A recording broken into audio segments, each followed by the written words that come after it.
So recently, I've been looking at the subreddit PersonalFinanceCanada, the biggest subreddit for Canadian personal finance with over 1.4 million members. And I gotta say, the Canadian educational system is failing our people. Not only is Canada one of the most expensive countries to live in, but the Canadian government isn't even teaching financial literacy in school. So in this video, let's go on this subreddit and answer some of the questions that Canadians have. Okay, so first post, Canadian credit card YouTubers, new immigrant looking to get a Canadian credit card and I'm struggling to find the best.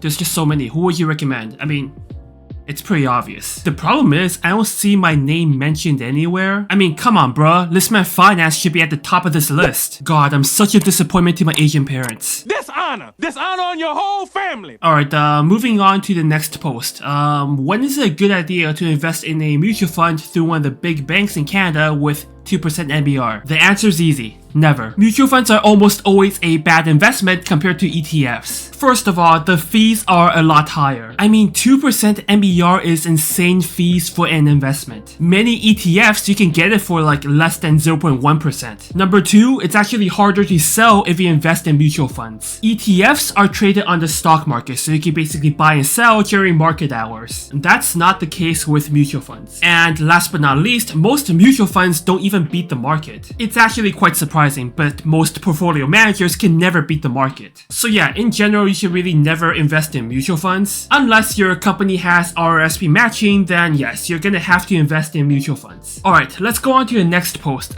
Credit score declined, how to fix? I get this question a lot. How do I fix my credit score? Here's the thing, there's a lot of reasons why your credit score will go up and down at any given day. Maybe you missed a payment by accident, or maybe you applied for a credit card and the credit issuer did a hard credit check. Most of the cases when your credit score goes down, there's really nothing much to worry about. As long as you're paying your bills on time every single month going forward, you should have your credit score back within a couple months. So credit score decline, really not a big deal unless you're filing for bankruptcy. And if you are, then yeah, that's actually something to worry about. But if you're not, a temporary decline, that's nothing to worry about at all. And going on, credit card for traveling abroad. Easy, there's three. Well, the first one isn't even a credit card. When you're traveling abroad, you want to waive the foreign transaction fees because that can really add up. So the first card, the Wealthsimple Cash Card. Not only does this card waive the foreign transaction fees, you get an additional 1% cash back. The thing is, this is technically not a credit card. Next, we have the Scotiabank Passport Visa Infinite. Again, same thing, no foreign transaction fees and 1% rewards. And plus, when you go to the airport, you get free lounge access, so that's a plus. Finally, we have Home Trust Preferred Visa, where you get no foreign transaction fees, but you get no additional benefits. But you know, it's a free card and you get no foreign transaction fees, so it saves you a lot of money when you're shopping abroad. Alright, next question.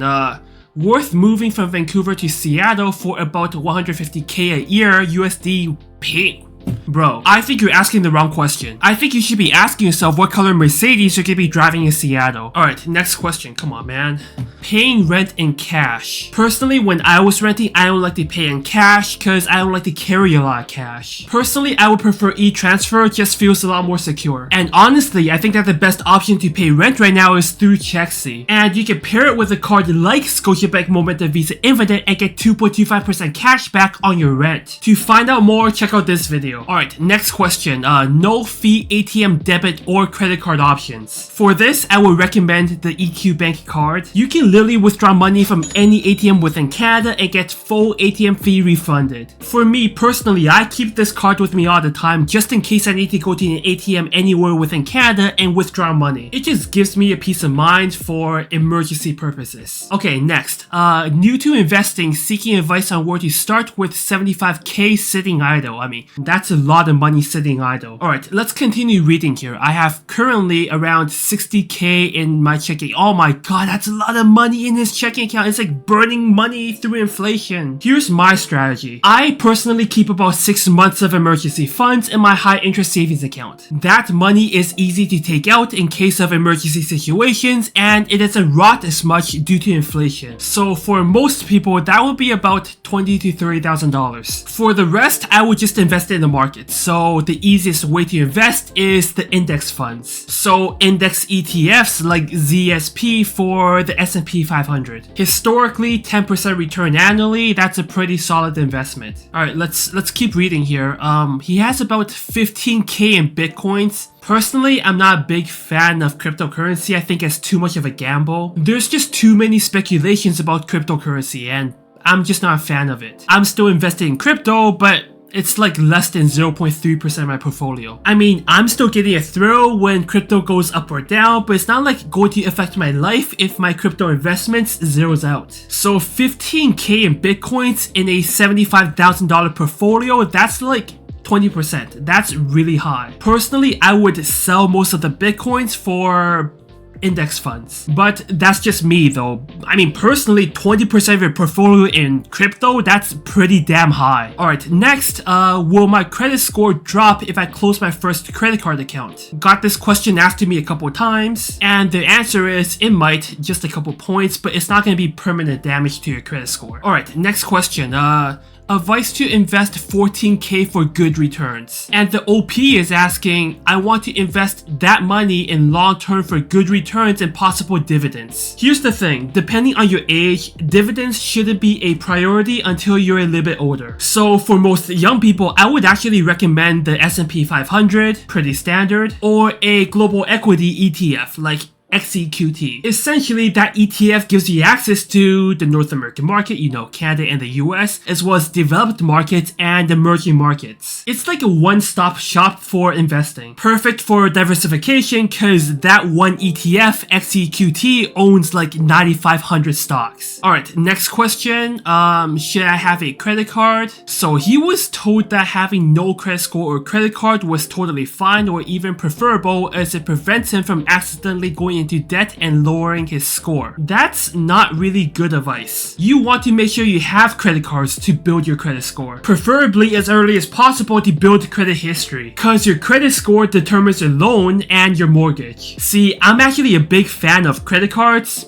Obviously, you can see from my channel, I'm not like Dave Ramsey. I don't have a credit card. You don't have a credit card? I don't have a credit card. You don't have a credit card? I don't have a credit card. I believe that if you're financially responsible and pay off your credit cards every single month, credit cards are a great way to get extra cash back. In fact, if you do it right, you can get a couple $100s extra every single year. So yeah, the question, should I have a credit card? Obviously, you should always get a credit card. But you want to make sure you're financially responsible first. Alright, next question. Need a new credit card?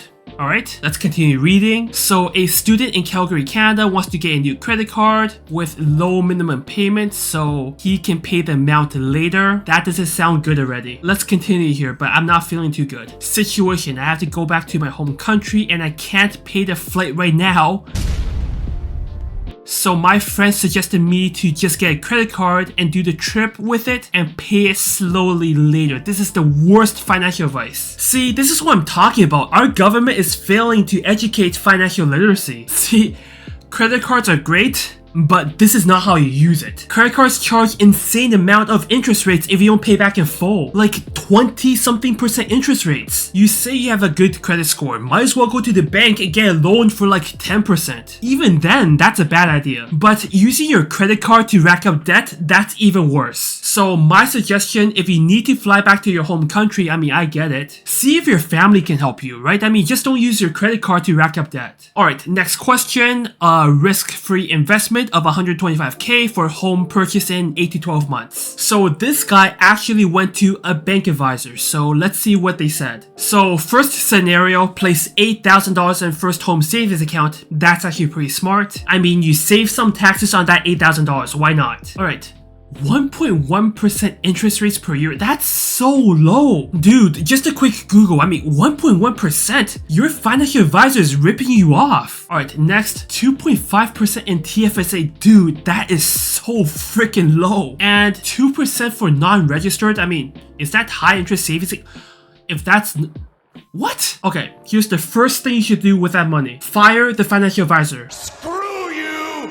You're fired! Now we can talk. 8K in first home savings account, that's actually pretty smart, but just go on Google. I mean, there's so many bank accounts out there offering way more than 1.1%. I would then maximize my TFSA for more than 2.5%. Essentially, just go on Google. A quick Google search gives you the highest interest rates for every account. I see a lot of people here suggesting GICs. Personally, I wouldn't go with that option if I'm looking to purchase a house within 8 to 12 months, because currently the GICs with the highest interest rates are 1-year GICs. So if you're looking to buy a house in 8 months, well, you can't do that because your money's stuck. So yeah, I would just go ahead and Google the highest interest rates for first home savings account and TFSA. I mean, at least it's better than what the financial advisor is offering. Financial advisors are salespeople. They're not looking out for your best interest. Think of it this way, they make money off your mistakes. So the more mistakes you make investing, the more money they make. Alright, next question. How much can I afford to spend on a vehicle? Pretty common question. You know, the problem is a lot of people,